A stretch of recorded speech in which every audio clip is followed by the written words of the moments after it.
Who were those imposters at the Trop tonight? The Blue Jays, after not being able to score any runs over the past, I don't know how long, week and a half, 2 weeks, they drop a 20 piece, albeit, yes, 10 of them against, Luke Raley and basically position players.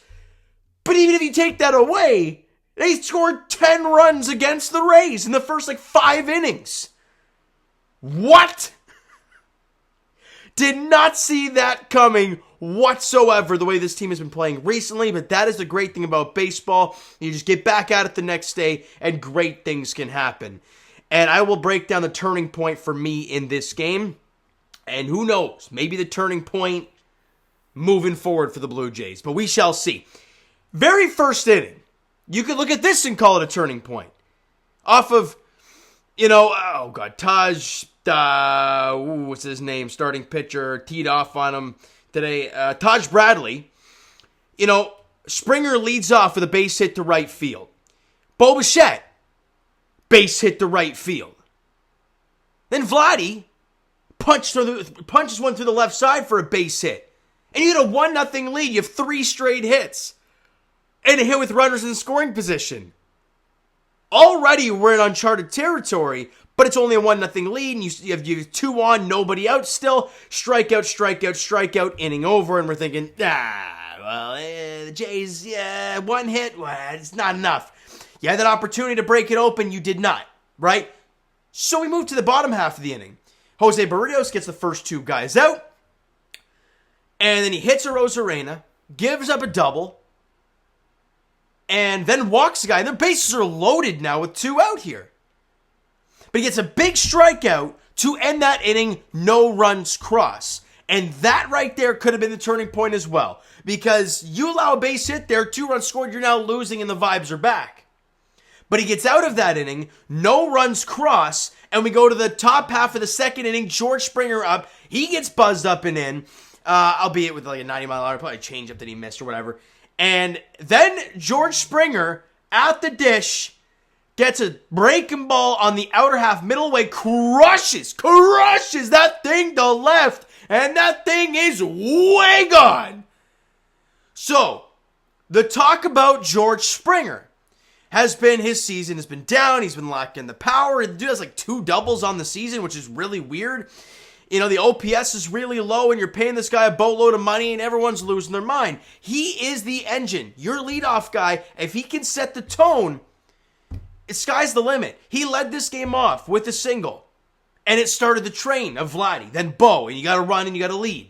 Then in the next half inning, you get the home run from George, and now he started that one, and you now have a 2-0 lead over the Rays. That right there to me is the turning point in this ball game. Getting that extra run and getting that 2-0 lead. I know it's only 2 runs, and it's so early in the ball game, it shouldn't really mean that much, but it does.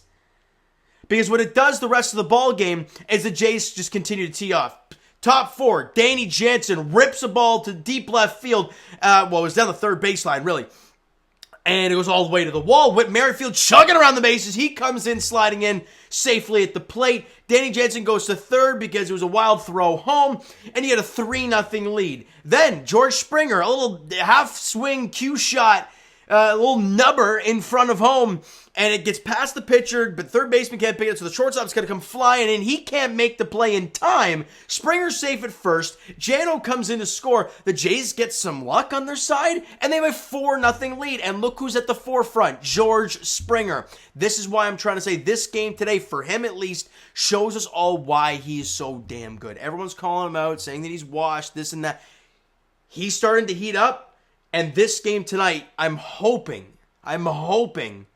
leads to good things for this team, because we saw it today what they can do. Now, you're not playing a premier pitcher, right? You're playing Zach Birdie. You're facing off against, Taj Bradley. You're not facing Shane McClanahan. You're not facing those guys, right? I believe isn't he pitching tomorrow? McClanahan versus Kikuchi. Anyways, let's keep talking about this game. Top 5. This is where the Jays just start going bananas, right? Jays have guys at second and third, 1 out. It's been a cancer for this team, not being able to get things done when this is the situation. They bring the infield in. Dalton Varsho rips one through the gap into right field for a base hit. Both runs score, Chappie and Merrifield, and the Blue Jays continue to add on. Oh, crap, I'm going to have to do math now. So 1, 2, 3, 4, what was that? 6-0 Blue Jays there. And then on a wild pitch, Varsho scores. Let's be honest, he would have been out if that throw was on line, but the Rays were kicking it around like crazy, and the Jays now lead it 7-0. Outstanding stuff. Then Kevin Kiermaier with a guy at third, one out, rips the ball to right field. It's caught.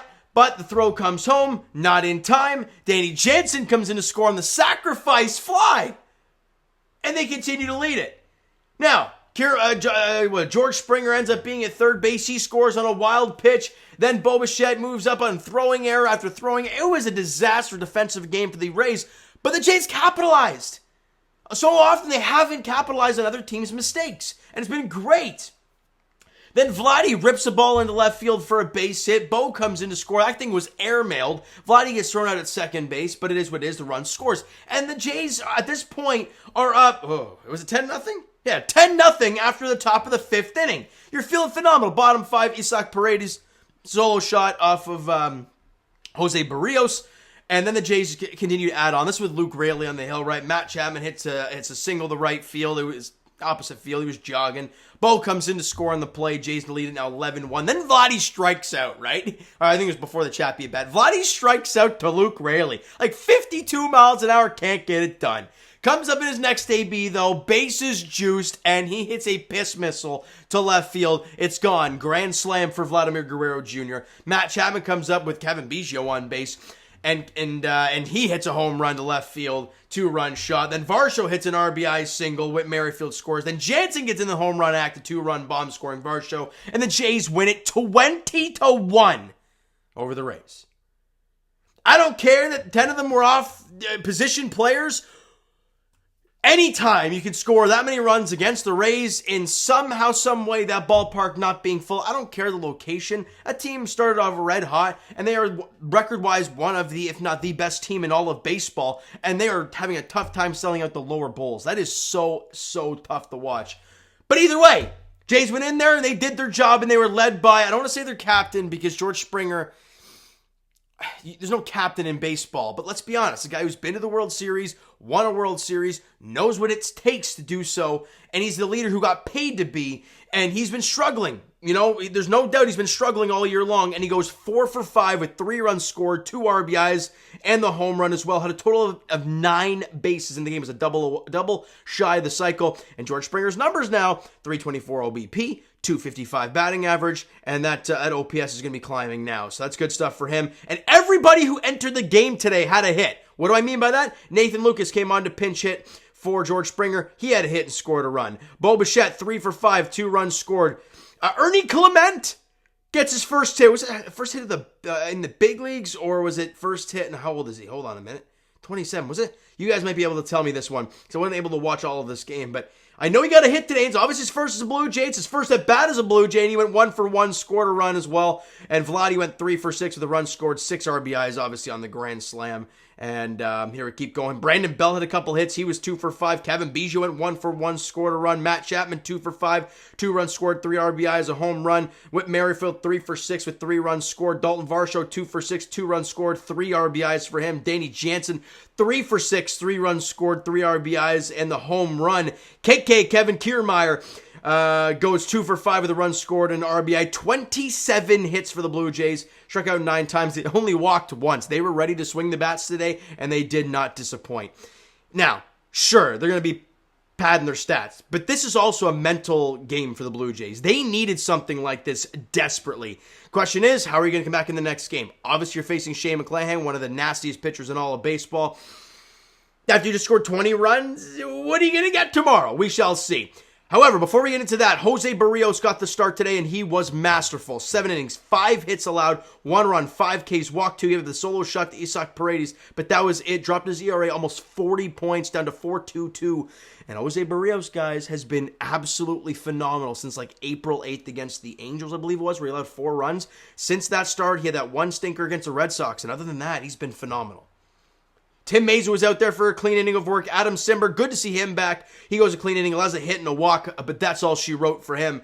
And the Blue Jays pick up the much needed win today over the Rays. Now, like I said, Game 3 of this series goes tomorrow evening, 6:40 first pitch again. Yusei Kikuchi gets the ball for the Blue Jays. Shane McClanahan gets the ball for the Tampa Bay Rays. So Shane McClanahan 7-0 with a 2.05 ERA. That's phenomenal. Last time Yusei Kikuchi saw the Tampa Bay Rays, where are we here? It was April the 15th. He went 6 innings, a 1-run ball, had 9 strikeouts. Would love to see that again tomorrow, Yusei, because with Shane McClanahan on the other side, you're going to need it. All right, so you know what, guys? That's going to do it for this one. If you enjoyed the video and talking some positivity for once, hit that like button. I do appreciate it. Hit the subscribe button. You guys not already. Comment down below your thoughts on the video, thoughts on the game. What'd you like, not like from today's game for the Toronto Blue Jays? Twitter, Discord, Instagram, TikTok, all that stuff is down below. And I'll talk to you guys, Jays Edition, tomorrow night. Game 3 of the 4-game set at the Trop. Can they win this one? Find a way to beat Shane McClanahan, or at least the bullpen of the Rays or something, and get a second win in a row, and at the very least, you split the Trop. I mean, that would be a win in my books, considering what this team's done recently. All right, so thank you guys so much for listening and watching. I hope you enjoyed the video and the W today, of course. We'll talk to you guys then.